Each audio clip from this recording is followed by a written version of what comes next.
Welcome to Craftlit, the podcast for crafters who love books. My name is Heather Ordover, and I'm podcasting from where the Delaware River meets the Old York Road, New Hope, Pennsylvania.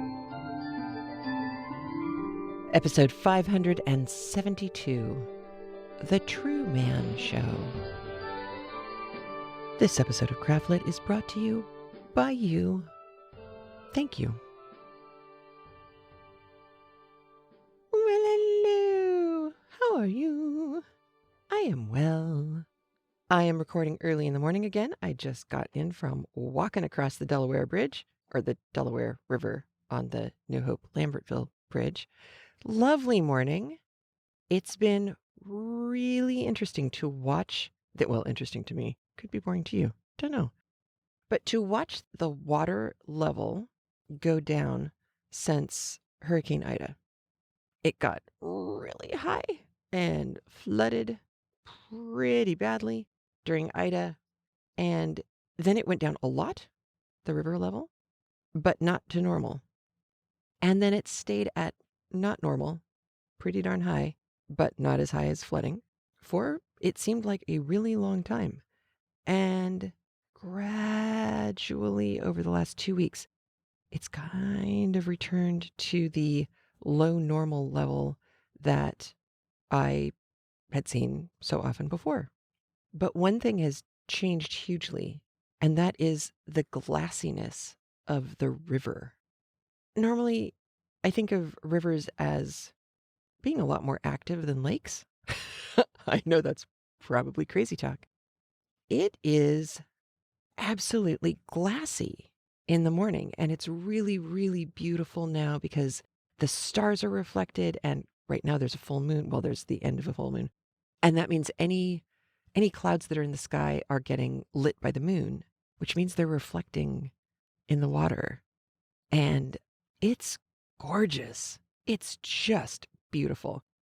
And the ducks and the geese are honking their heads off by the time I get there, or maybe because I'm there, it's hard to know. It's really lovely. I don't know how long I'm going to be able to keep this up or if I can figure out how to do this in the snow, but I'm really interested to see the seasons continue to change as they affect the river. Oh, it was just beautiful.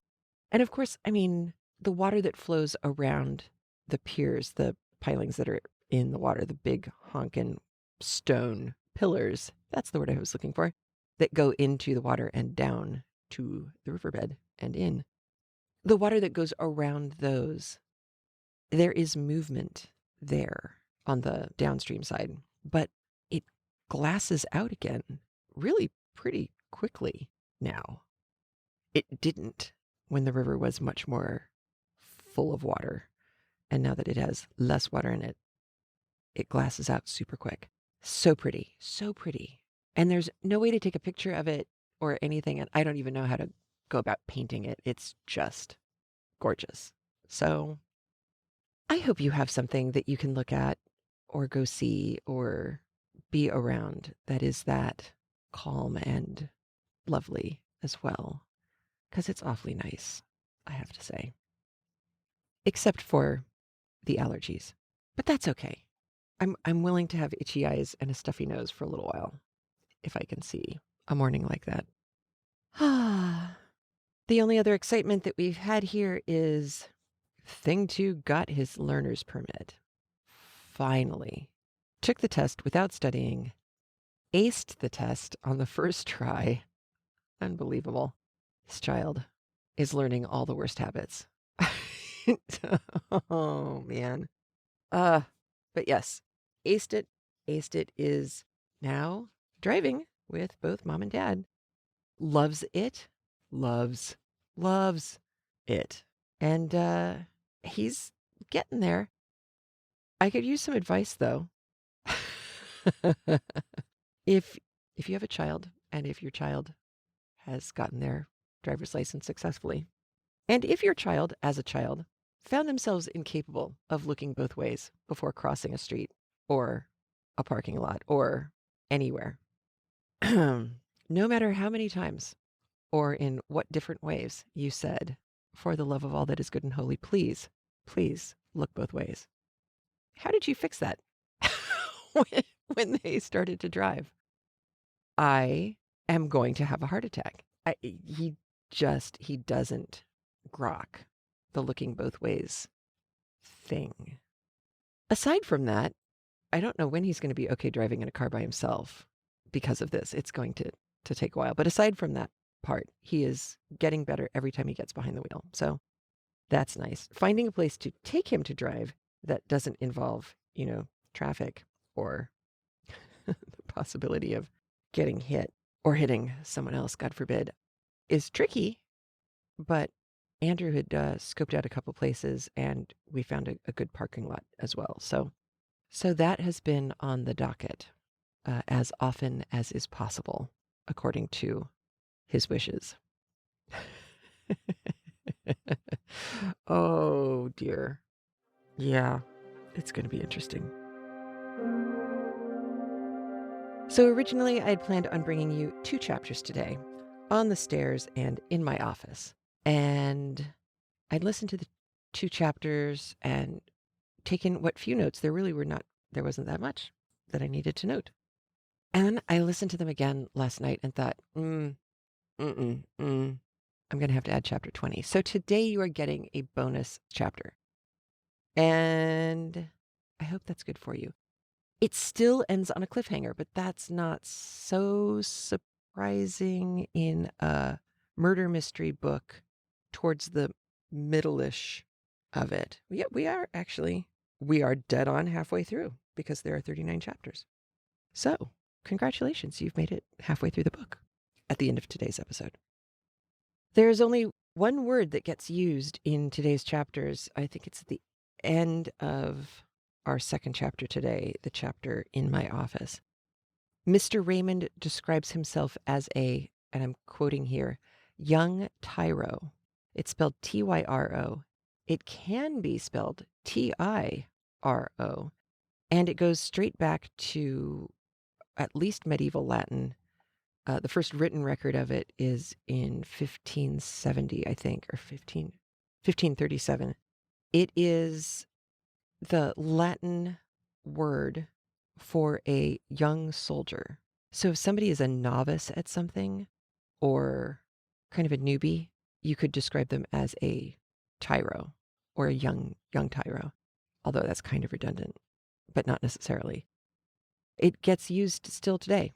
In American English, it is often Tyro, and there have been published uses of it in the Rolling Stone, the magazine. So it is still out there. And of course, now, if this is news to you, as it was to me, I am sure we will see this word all over the place because now it will actually ping in our brains. So you will hear the word tyro. That's all it means. It's nothing more spectacular than that, but it's a pretty good word. I like it. It's kind of a little bit more grown up than newbie, I think, which is nice. All right, I have nothing more for you.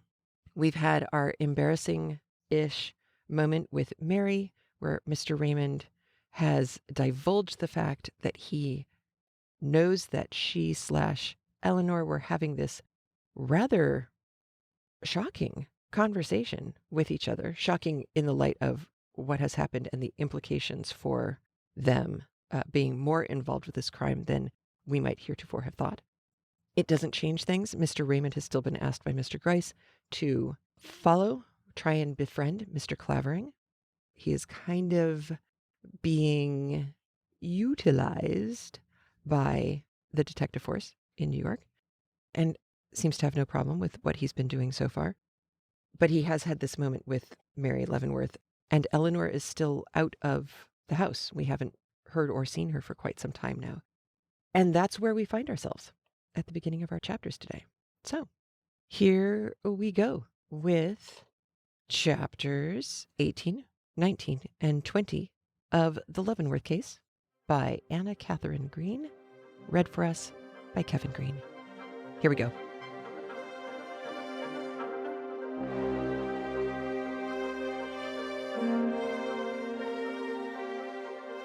Chapter 18.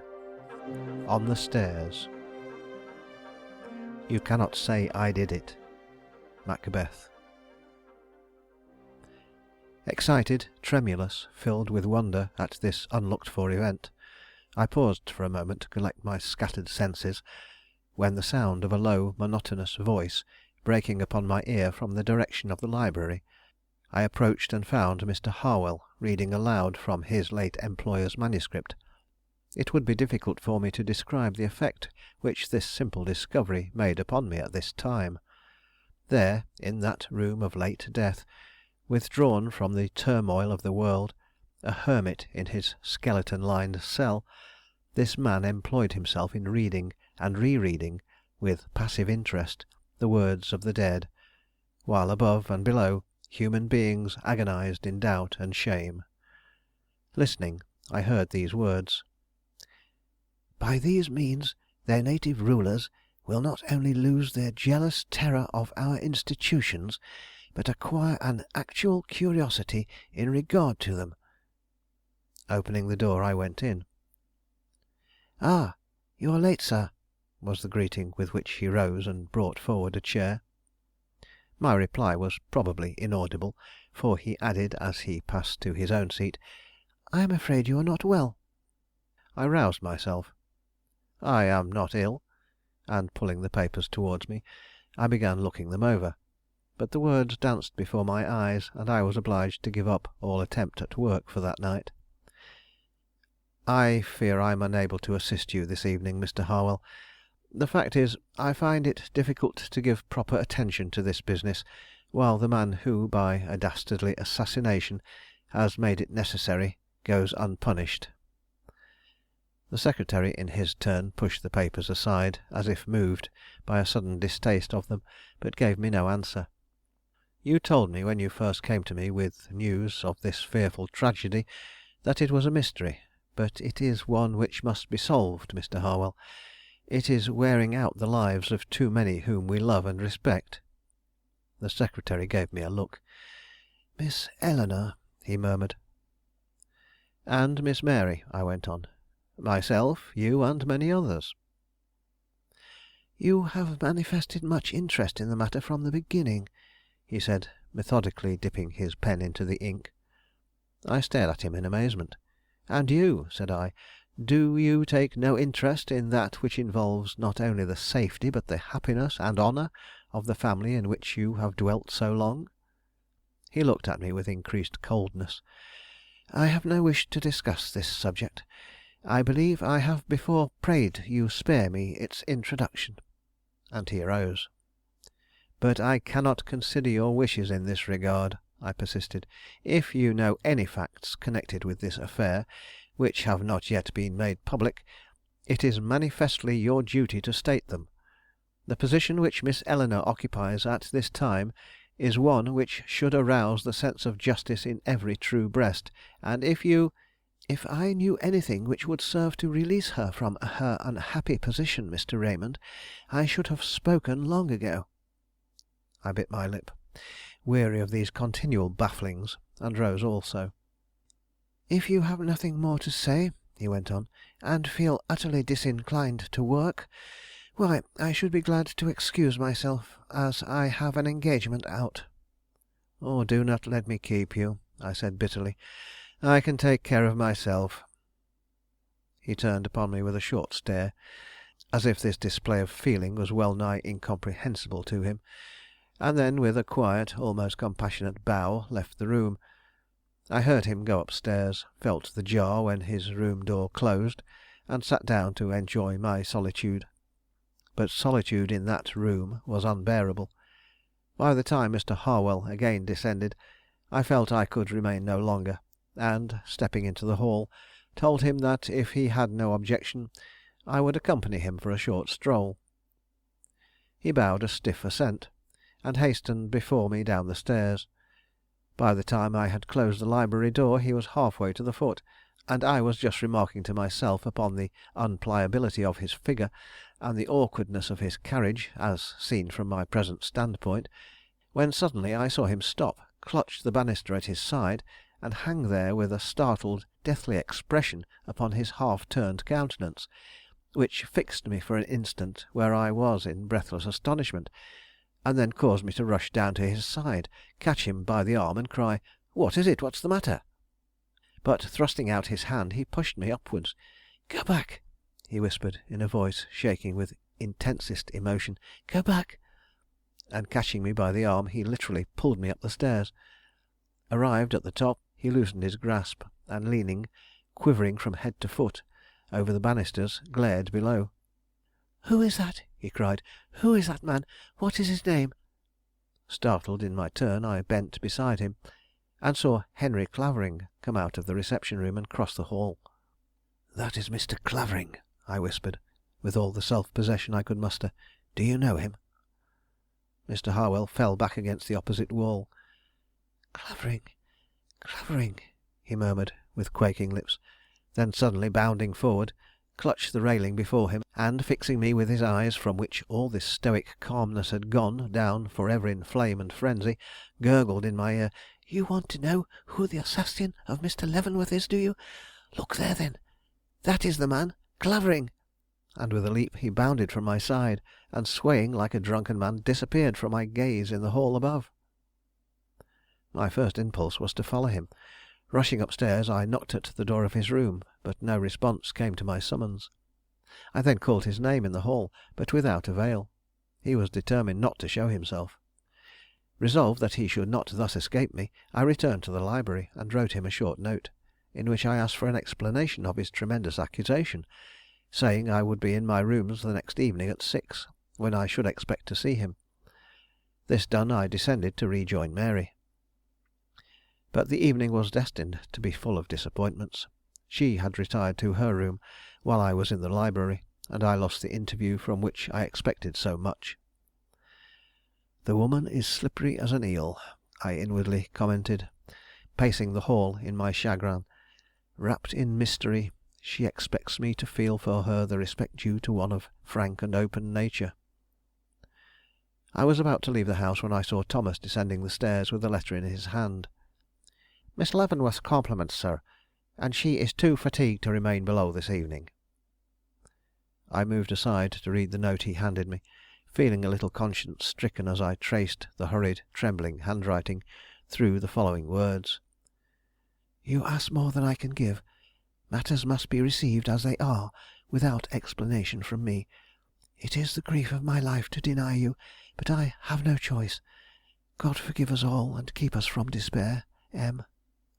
And below: "As we cannot meet now without embarrassment, it is better we should bear our burdens in silence and apart. Mr. Harwell will visit you. Farewell." As I was crossing 32nd Street, I heard a quick footstep behind me, and turning, saw Thomas at my side. "Excuse me, sir," said he, "but I have something a little particular to say to you. When you asked me the other night what sort of a person the gentleman was who called on Miss Eleanor the evening of the murder, I didn't answer you as I should. The fact is, the detectives had been talking to me about that very thing, and I felt shy. But, sir, I know you are a friend of the family, and I want to tell you now that that same gentleman, whoever he was, Mr. Robbins he called himself then, was at the house again to night, sir, and the name he gave me this time to carry to Miss Leavenworth was Clavering. Yes, sir," he went on, seeing me start, "and as I told Molly, he acts queer for a stranger. When he came the other night, he hesitated a long time before asking for Miss Eleanor, and when I wanted his name, took out a card and wrote on it the one I told you of, sir, with a look on his face a little peculiar for a caller. Besides—" "Well?" "Mr. Raymond," the butler went on, in a low, excited voice, edging up very closely to me in the darkness, "there is something I have never told any living being but Molly, sir, which may be of use to those as wishes to find out who committed this murder." "A fact or suspicion?" I inquired. "A fact, sir, which I beg your pardon for troubling you with at this time, but Molly will give me no rest unless I speak of it to you or Mr. Gryce, her feelings being so worked up on Hannah's account, whom we all know is innocent, though folks do dare to say how she must be guilty just because she is not to be found the minute they want her." "But this fact?" I urged. "Well, the fact is, you see, I would tell Mr. Gryce," he resumed, unconscious of my anxiety, "but I have my fears of detectives, sir. They catch you up so quick at times, and seem to think you know so much more than you really do." "But this fact," I again broke in. "Oh, yes, sir, the fact is, that night, the one of the murder, you know, I saw Mr. Clavering Robbins, or whatever his name is, enter the house, but neither I nor any one else saw him go out of it. Nor do I know that he did." "What do you mean?" "Well, sir, what I mean is this. When I came down from Miss Eleanor and told Mr. Robbins, as he called himself at that time, that my mistress was ill and unable to see him, the word she gave me, sir, to deliver, Mr. Robbins, instead of bowing and leaving the house like a gentleman, stepped into the reception room and sat down. He may have felt sick. He looked pale enough, at any rate. He asked me for a glass of water. Not knowing any reason then for suspicionating anyone's actions, I immediately went down to the kitchen for it, leaving him there in the reception room alone. But before I could get it, I heard the front door close. 'What's that?' said Molly, who was helping me, sir. 'I don't know,' said I, 'unless it's the gentleman has got tired of waiting and gone.' 'If he's gone, he won't want the water,' she said. So down I set the pitcher, and upstairs I come, and sure enough he was gone, or so I thought then. But who knows, sir, if he was not in that room or the drawing room, which was dark that night, all the time I was a shutting up of the house." I made no reply to this. I was more startled than I cared to reveal. "You see, sir, I wouldn't speak of such a thing about any person that comes to see the young ladies, but we all know some one who was in the house that night murdered my master, and as it was not Hannah—" "You say that Miss Eleanor refused to see him," I interrupted, in the hope that the simple suggestion would be enough to elicitate further details of his interview with Eleanor. "Yes, sir. When she first looked at the card, she showed a little hesitation, but in a moment she grew very flushed in the face and bade me say what I told you. I should never have thought of it again if I had not seen him come blazoning and bold into the house this evening, with a new name on his tongue. Indeed, and I do not like to think any evil of him now, but Molly would have it I should speak to you, sir, and ease my mind, and that is all, sir." When I arrived home that night, I entered into my memorandum book a new list of suspicious circumstances, but this time they were under the caption of C instead of E. Chapter 19. In my office. Something between an hindrance and a help. Wordsworth. The next day, as, with nerves unstrung and an exhausted brain, I entered my office, I was greeted by the announcement: "A gentleman, sir, in your private room, been waiting some time, very impatient." Weary, in no mood to hold consultation with clients new or old, I advanced with anything but an eager step towards my room, when, upon opening the door, I saw Mr. Clavering.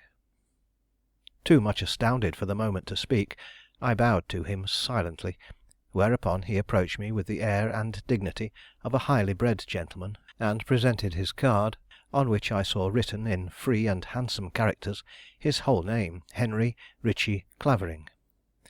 After this introduction of himself, he apologized for making so unceremonious a call, saying in excuse that he was a stranger in town, that his business was one of great urgency, that he had casually heard honorable mention of me as a lawyer and a gentleman, and so had ventured to seek this interview on behalf of a friend who was so unfortunately situated as to require the opinion and advice of a lawyer upon a question which not only involved an extraordinary state of facts, but was of a nature peculiarly embarrassing to him, owing to his ignorance of American laws, and the legal bearing of these facts upon the same.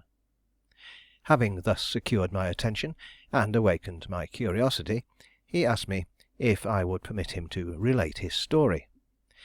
Recovering in a measure from my astonishment, and subduing the extreme repulsion, almost horror, I felt for the man, I signified my assent, at which he drew from his pocket a memorandum book, from which he read in substance as follows: "An Englishman travelling in this country meets, at a fashionable watering place, an American girl, with whom he falls deeply in love, and whom, after a few days, he desires to marry. Knowing his position to be good, his fortune ample, and his intentions highly honourable, he offers her his hand, and is accepted. But a decided opposition arising in the family to the match, he is compelled to disguise his sentiments, though the engagement remained unbroken. While matters were in this uncertain condition, he received advices from England demanding his instant return, and, alarmed at the prospect of a protracted absence from the object of his affections, he writes to the lady, informing her of the circumstances, and proposing a secret marriage. She consents with stipulations, the first of which is, that he should leave her instantly upon the conclusion of the ceremony, and the second, that he should entrust the public declaration of the marriage to her. It was not precisely what he wished, but anything which served to make her his own was acceptable at such a crisis. He readily enters into the plans proposed. Meeting the lady at a parsonage some 20 miles from the watering place at which she was staying, he stands up with her before a Methodist preacher, and the ceremony of marriage is performed. There were 2 witnesses, a hired man of the minister, called in for the purpose, and a lady friend who came with the bride, but there was no licence, and the bride had not completed her 21st year. Now, was that marriage legal? If the lady, wedded in good faith upon that day by my friend, chooses to deny that she is his lawful wife, can he hold her to a compact entered into in so informal a manner? In short, Mr. Raymond, is my friend the lawful husband of that girl or not? While listening to this story, I found myself yielding to feelings greatly in contrast to those with which I greeted the relator but a moment before. I became so interested in his friend's case as to quite forget, for the time being, that I had ever seen or heard of Henry Clavering, and after learning that the marriage ceremony took place in the state of New York, I replied to him, as near as I can remember, in the following words: In this state, and I believe it to be American law, marriage is a civil contract, requiring neither license, priest, ceremony, nor certificate, and in some cases witnesses are not even necessary to give it validity. Of old, the modes of getting a wife were the same as those of acquiring any other species of property, and they are not materially changed at the present time. It is enough that the man and woman say to each other, "From this time we are married," or "You are now my wife," or "my husband," as the case may be. The mutual consent is all that is necessary. In fact, you may contract marriage as you contract to lend a sum of money, or to buy the merest trifle. Then your opinion is, that upon your statement your friend is the lawful husband of the lady in question, presuming, of course, that no legal disabilities of either party existed to prevent such a union. As to the young lady's age, I will merely say that any 14-year-old girl can be party to a marriage contract. Mr. Clavering bowed, his countenance assuming a look of great satisfaction. "I am very glad to hear this," said he. "My friend's happiness is entirely involved in the establishment of his marriage." He appeared so relieved, my curiosity was yet further aroused. I therefore said: "I have given you my opinion as to the legality of this marriage, but it may be quite another thing to prove it, should the same be contested." He started, cast me an inquiring look, and murmured, "True. Allow me to ask you a few questions. Was the lady married under her own name?" "She was." "The gentleman?" "Yes, sir." "Did the lady receive a certificate?" "She did." "Properly signed by the minister and witnesses?" He bowed his head in assent. "Did she keep this?" "I cannot say, but I presume she did." "The witnesses were?" "A hired man of the minister." "Who can be found?" "Who cannot be found." "Dead or disappeared?" The minister is dead. The man has disappeared." "The minister dead?" "3 months since." "And the marriage took place when?" "Last July." "The other witnesses, the lady friend, where is she?" "She can be found, but her action is not to be depended upon." "Has the gentleman himself no proofs of this marriage?" Mr. Clavering shook his head. "He cannot even prove he was in the town where it took place on that particular day." "The marriage certificate was, however, filed with the clerk of the town?" said I. "It was not, sir." "How was that?" "I cannot say. I only know that my friend has made inquiry, and that no such paper is to be found." I leaned back slowly and looked at him. "I do not wonder your friend is concerned in regard to his position, if what you hint is true, and the lady seems disposed to deny that any such ceremony ever took place. Still, if he wishes to go to law, the court may decide in his favor, though I doubt it. His sworn word is all he would have to go upon, and if she contradicts his testimony under oath, why, the sympathy of a jury is, as a rule, with the woman."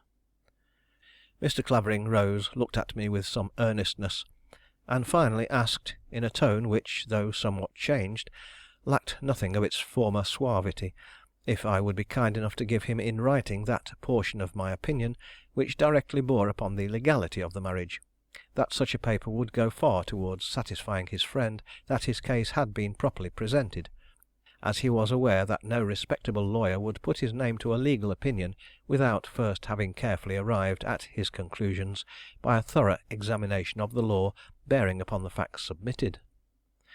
This request seeming so reasonable, I unhesitatingly complied with it, and handed him the opinion. He took it, and, after reading it carefully over, deliberately copied it into his memorandum book. This done, he turned towards me, a strong though hitherto subdued emotion showing itself in his countenance.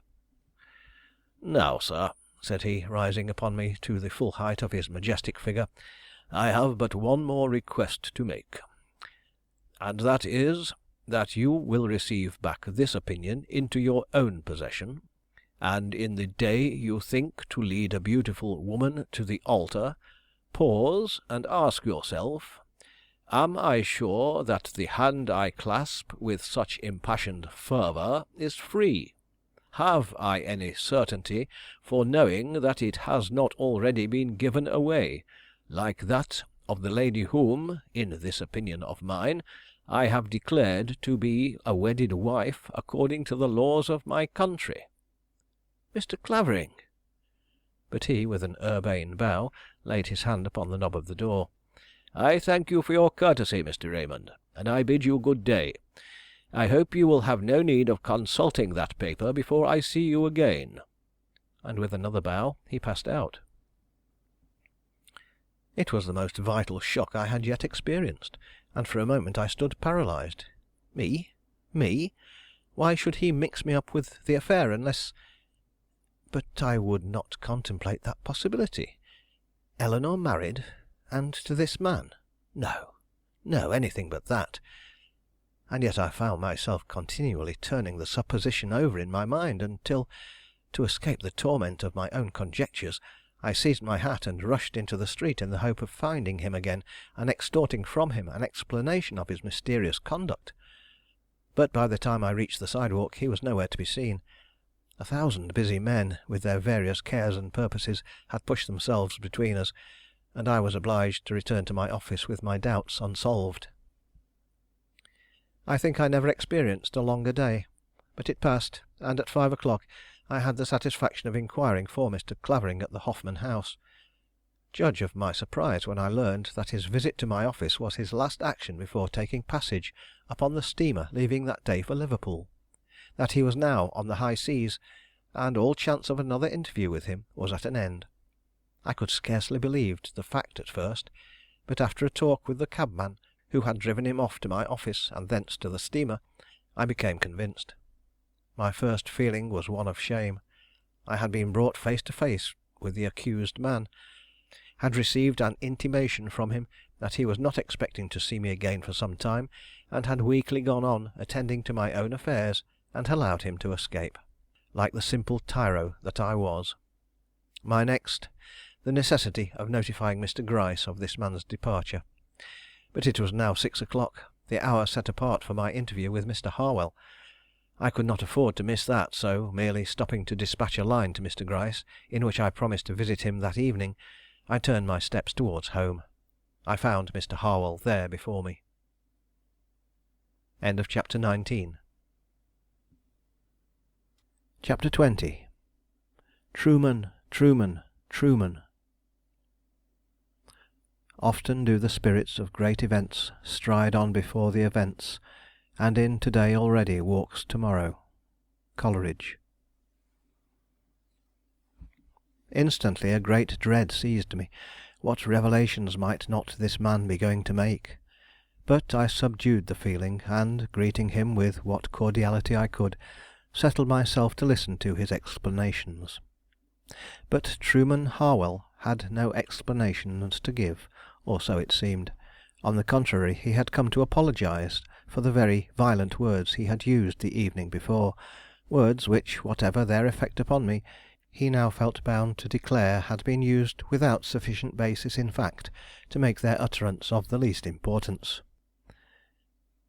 "But you must have thought you had grounds for so tremendous an accusation, or your act was that of a madman." His brow wrinkled heavily, and his eyes assumed a very gloomy expression. "It does not follow," he returned. "Under the pressure of surprise, I have known men utter convictions no better founded than mine without running the risk of being called mad." "Surprise? Mr. Clavering's face or form must then have been known to you. The mere fact of seeing a strange gentleman in the hall would have been insufficient to cause you astonishment, Mr. Harwell." He uneasily fingered the back of the chair before which he stood, but made no reply. "Sit down," I again urged, this time with a touch of command in my voice. "This is a serious matter, and I intend to deal with it as it deserves. You once said that if you knew anything which might serve to exonerate Eleanor Leavenworth from the suspicion under which she stands, you would be ready to impart it." "Pardon me, I said that if I had ever known anything calculated to release her from her unhappy position, I would have spoken," he coldly corrected.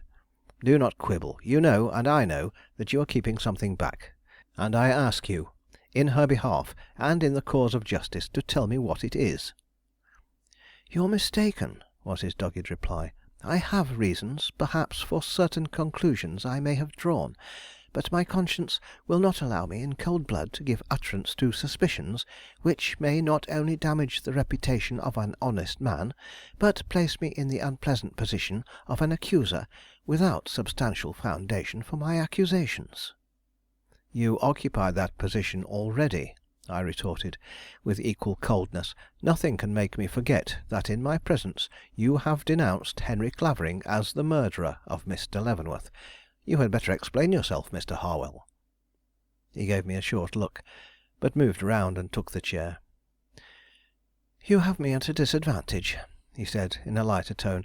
"If you choose to profit by your position, and press me to disclose the little I know, I can only regret the necessity under which I lie and speak."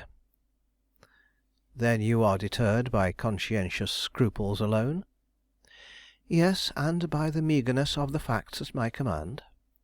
"I will judge of the facts when I have heard them." He raised his eyes to mine, and I was astonished to observe a strange eagerness in their depths. Evidently his convictions were stronger than his scruples.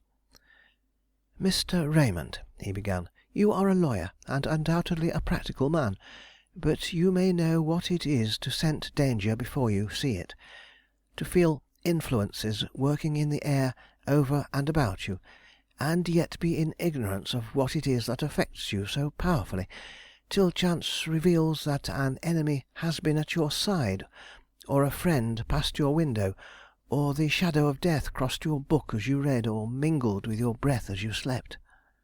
I shook my head, fascinated by the intensity of his gaze into some sort of response.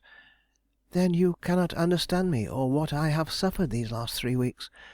And he drew back with an icy reserve that seemed to promise but little to my now thoroughly awakened curiosity. "I beg your pardon," I hastened to say, "but the fact of my never having experienced such sensations does not hinder me from comprehending the emotions of others more affected by the spiritual influences than myself." He drew himself slowly forward. "Then you will not ridicule me if I say that upon the eve of Mr. Leavenworth's murder I experienced in a dream all that afterwards occurred, saw him murdered, saw—" and he clasped his hands before him in an attitude inexpressibly convincing, while his voice sank to a horrified whisper, "saw the face of his murderer." I started, looked at him in amazement, a thrill as at a ghostly presence running through me. "And was that—" I began. "My reason for denouncing the man I beheld before me in the hall of Miss Leavenworth's house last night, it was." And taking out his handkerchief, he wiped his forehead, on which the perspiration was standing in large drops. "You would then intimate that the face you saw in your dream and the face you saw in the hall last night were the same?" He gravely nodded his head. I drew my chair nearer to his. "Tell me your dream," said I. "It was the night before Mr. Leavenworth's murder. I had gone to bed feeling especially contented with myself and the world at large, for though my life is anything but a happy one," and he heaved a short sigh, "some pleasant words had been said to me that day, and I was reveling in the happiness they conferred, when suddenly a chill struck my heart, and the darkness which a moment before had appeared to me as the abode of peace, thrilled to the sound of a supernatural cry, and I heard my name, Truman, Truman, Truman, repeated 3 times in a voice I did not recognize, and starting from my pillow, beheld at my bedside a woman. Her face was strange to me," he solemnly proceeded, "but I can give you each and every detail of it, as bending above me she stared into my eyes with a growing terror that seemed to implore help, though her lips were quiet and only the memory of that cry echoed in my ears." "Describe the face," I interposed. "It was a round, fair lady's face, very lovely in contour, but devoid of coloring; not beautiful, but winning from its childlike look of trust. The hair, banded upon the low, broad forehead, was brown; the eyes, which were very far apart, gray; the mouth, which was its most charming feature, delicate of make and very expressive. There was a dimple in the chin, but none in the cheeks. It was a face to be remembered." "Go on," said I. "Meeting the gaze of those imploring eyes, I started up. Instantly the face and all vanished, and I became conscious, as we sometimes do in dreams, of a certain movement in the hall below, and the next instant the gliding figure of a man of imposing size entered the library. I remember experiencing a certain thrill at this, a half terror, half curiosity, though I seemed to know as if by intuition what he was going to do. Strange to say, I now seemed to change my personality, and to be no longer a third party watching these proceedings, but Mr. Leavenworth himself, sitting at his library table, and feeling his doom crawling upon him without capacity for speech or power of movement to avert it. Though my back was towards the man, I could feel his stealthy form traverse the passage, enter the room beyond, pass to that stand where the pistol was, try the drawer, find it locked, turn the key, procure the pistol, weigh it in an accustomed hand, and advance again. I could feel each footstep he took as though his feet were in truth upon my heart, and I remember staring at the table before me as if I expected every moment to see it run with my own blood. I can see now how the letters I had been writing danced upon the paper before me, appearing to my eyes to take the phantom shapes of persons and things long ago forgotten. crowding my last moments with regrets and dead shames, wild longings and unspeakable agonies, through all of which that face, the face of my former dream, mingled, pale, sweet, and searching, while closer and closer behind me crept that noiseless foot, till I could feel the glaring of the assassin's eyes across the narrow threshold separating me from death, and hear the click of his teeth as he set his lips for the final act. Ah! And the secretary's livid face showed the touch of awful horror. What words can describe such an experience as that?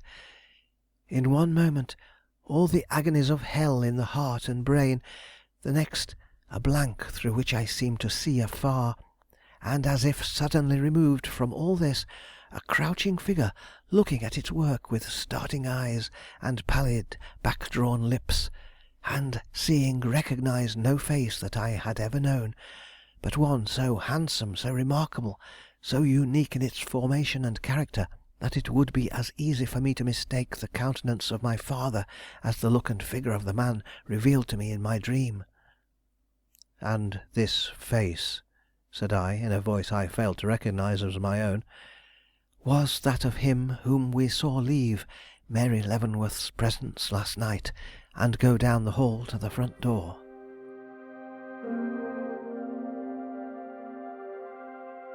So, why did I call this episode The True Man Show?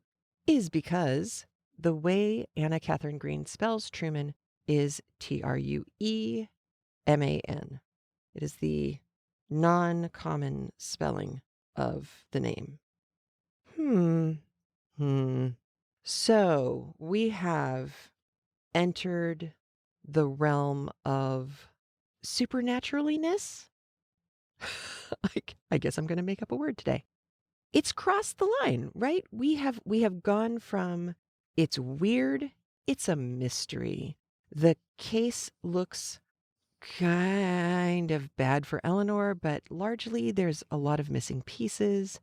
And then these chapters happen, which are great because it's the middle of the book. And what a fabulous point to have some kind of revelation.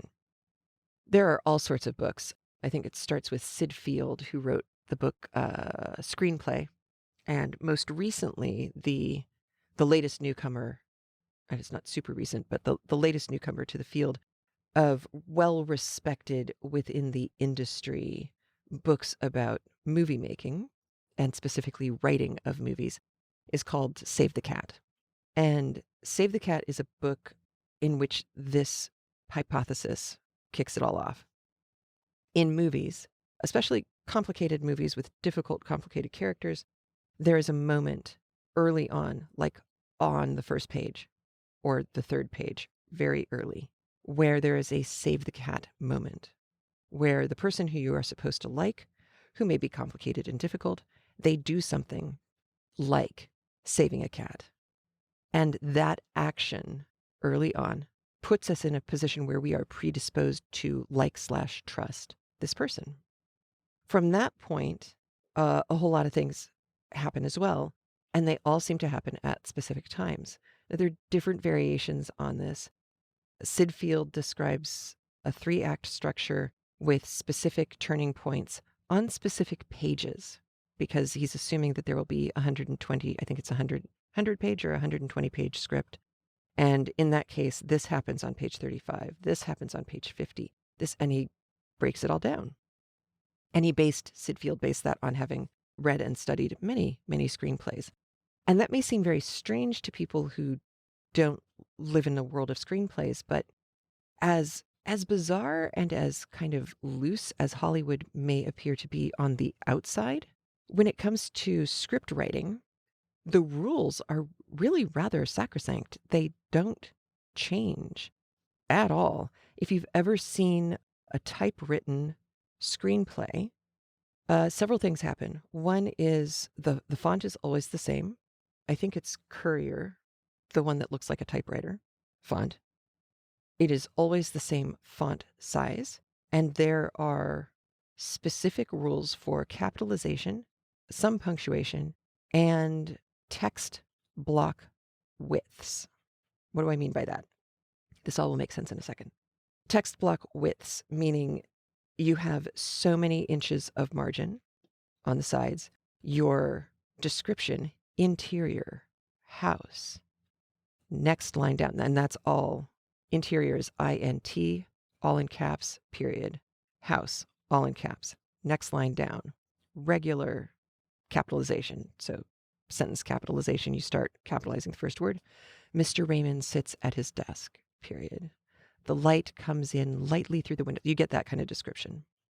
Then, when Mr. Raymond speaks, everything moves to the center of the page into a much more narrow space of text, block of text, and you get the name, all caps, centered, any description about how that character is speaking, in parentheses, narrow also, underneath the name. And then underneath that, you get a justified block, usually a justified block of text that's, I don't know, maybe 3 inches wide, 2.5 inches wide, that is just the dialogue. If it goes back to description, it goes back to being the width of the page, and it bounces back like that, back and forth. Very strict rules on how screenplays function on a printed page. That means that the length of a scene, the length of a screenplay, is largely uniform. You can pretty much ballpark it at a minute a page, a minute of film per page of script. And it's been pretty true. I mean, obviously there are some films that have weird things happening because of camera work or because of heavy pauses or whatever, but it's basically a minute a page. The reason I bring it up is because Anna Katharine Green is writing 100 years before any of this was discussed at all. And here we are, right smack dab in the middle of the script, or not in the middle of the script, in the middle of the book, and everything has just changed in the course of 3 chapters. Now, there are other structural theories that people discuss about storytelling. Joseph Campbell is famous for the hero's journey. There's a new book that Andrew has gotten me called The Heroine's Journey, which is all, I don't want to say it's a feminist take on the hero's journey, but it is noticing that for stories where women are the main character, the pattern changes a little bit. And so I am looking forward to having a chance to get into that book this weekend, because we are going to go see Aaron in Philadelphia, and we are going to go see Dune, because gosh darn it, we have masks. We know how to protect ourselves, we think, as much as anybody thinks that they can protect themselves. And Dune needs to be seen on a big screen, we think, and we're very excited. But that aside, in the hero's journey, there is, and Star Wars gets cited most often as a classic example, a classic text of the hero's journey. You have the young man, he is called to do something, he refuses the call, the "I can't go fight with you, Ben" moment. He has the long dark tea time of the soul, thank you Douglas Adams, where something horrible happens. Luke goes back home, finds his home burned, and Uncle Owen and Aunt Beru are both dead. And all right, I'll go with you, Ben. So you have that big turning point. That would be the end of Act 1. It goes on like that. At the end of acts come big turning points. And there is always an all is lost moment. That's about 2/3 of the way through the story. Well, we haven't hit the 2/3 of the way through the story. We haven't hit an all is lost moment. Maybe we will, maybe we won't, because Anna Katharine Green didn't know about any of these theories. That doesn't mean that she didn't write with them in mind subliminally, because she clearly has read a lot and she's listened to a lot of stories being told by police officers and detectives and lawyers. So today we have our midpoint turning point. We have Harwell has this meltdown on the stairs where he sees Mr. Clavering and freaks out saying that's the man who's guilty. Okay, well, that's news, but not really, right? Because Grice has already put Mr. Raymond on the scent, so maybe that's not news. We don't really know. So you've got that moment. Then you've got Clavering coming to see Mr. Raymond with his own story about his friend in this predicament, which is, wow, okay. So, secret wedding, weird secret wedding, where there's apparently no proof that can be found outside of the hands of the woman who was involved. We know that she's young. We know that she's not 21.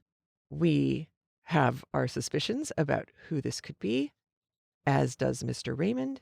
And we have Clavering's behavior, which I also found odd. It sounded to me like at the end of it, he had Mr. Raymond write down his legal opinion and sign it. He handed that over to Mr. Clavering, and then Clavering copied that into his memorandum book. And it sounded like gave Mr. Raymond back the paper that he'd written on and said, when you get married, look at that and remind yourself of this moment. And do you really know the woman you're about to marry? I thought that was odd. I don't know about you, but I found that to be kind of odd behavior.